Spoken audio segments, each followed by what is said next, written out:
Hello folks, it's Ron from Ron's Beer Reviews and Tools, and I've got a beer that you see in front of you from Two Roads Brewing over there in Stratford, Connecticut. So it's a New England brew, and it sounds like a nice brew. Two Roads. All I have is the brewmaster over there is a Mr. Phil Makowski. I don't know who the owner is of this brewery. I didn't do much due diligence on it, like I say. I was busy today working and figured it's time for a beer, so I'll do a quick review of this beer that I have. It's a Hefeweizen, which is the German style brew that says right here, unfiltered Bavarian style wheat. So it's a wheat beer, it's unfiltered, it should be hazy.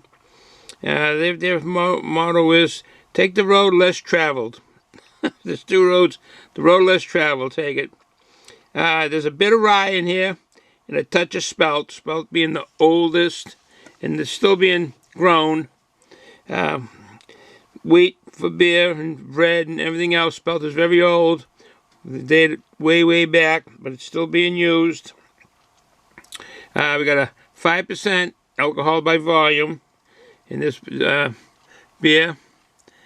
It's a wheat beer. Take the bond. That's B-A-H-N. Take the bond, less travel. It says take the road, less travel. Take the bond. Bond is used in a number of different ways, depending on what you're talking about. In Germany, one of the ways is Bahnhof, the train station in Germany. The train station dealing, you could just say the bond, tracks, a railway, a railroad track, a railroad, saying the bond. The station itself would be the Bahnhof. But the way they use it here, take the bond, that can also be used as a street, a road, an avenue, a path, a way. It's a way you can use it in the German language, like the English has some double meanings and so forth. And that's one of them, as far as the word in German, bond, B-A-H-N. So, take the bond, less traveled, the road less traveled.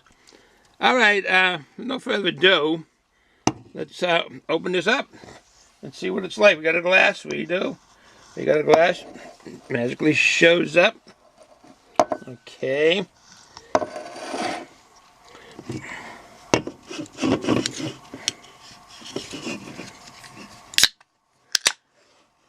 Okie dokie.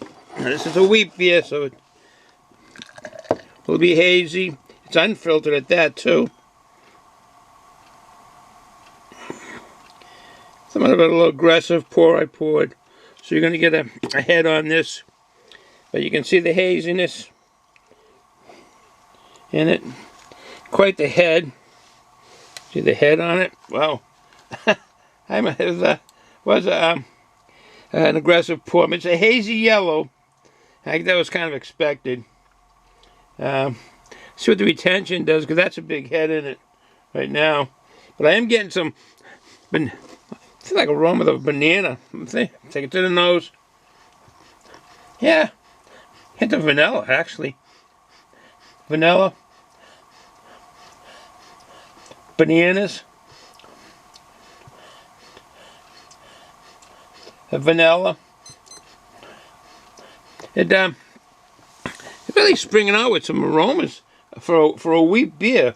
It's not too carbonated, I don't feel, and yet that head is. Let's get the drone up quickly, because that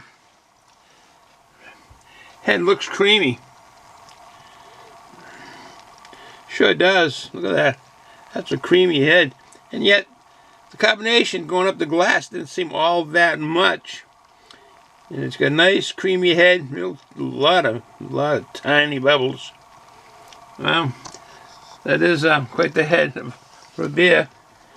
There's a 3-point landing. Houston, we've landed.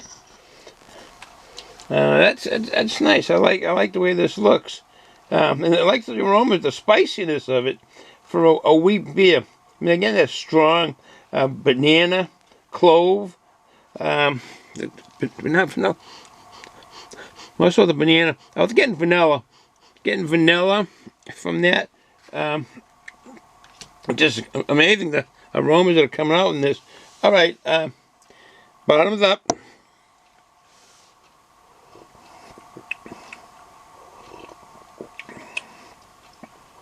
All right, it's very much so following what the aromas are on the flavors on this. Very much so. But I mean, the wheat really comes through. It's a wheat beer. There's no bitterness at all. The body is light to medium. I'm getting not too much carbonation, and I can see some carbonation in there. But as far as a wheat beer, it's tasty. You can see like that haziness in the glass. And I hope I get enough light in here. I don't know if this is all coming out. Get some light on the subject here. And it's kind of dark in the man cave today. And we're getting typical New England winter weather coming in. It's been cold.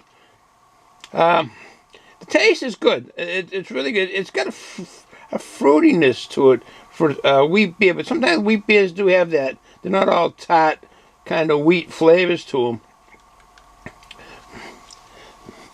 It's a light to medium mouthfeel. You do get that bubble gum. I don't know what it is. A bubble gum kind of a effect in your on the flavor, on your taste buds. But really no bitterness as far as the hops. I don't know what the IBUs are in this. This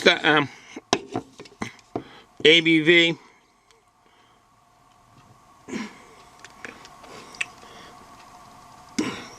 Just getting the ABV on that. We got this is our Rockingham glass. Rockingham Brewing Company. That's up there in New Hampshire, Derry, New Hampshire. Gift from my loving son, fiance. I think that's all the information I can give on this. It's 5% alcohol by volume. I don't give much other information than Two Rose Brewery is in Stratford, Connecticut. You'll get some sediment will appear in this, we understand, unfiltered. So that's the brew. So would I get this again? Yes, I would. If I like wheat beers, particularly. I like Two Rose. What I've had of their brews, I've enjoyed. I've enjoyed their brews from Two Rose. And they do have a nice web page. I haven't been on it recently, but I have been on their web page. And they have a nice web page, if I can recollect. That's how I remembered the brewmaster's name, Mr. Phil Makowski. I remember that name when I did a beer review on another of their brews. So, with that said, enjoy the day, folks. Hope you all have had a Merry Christmas and a Happy New Year. So, ciao.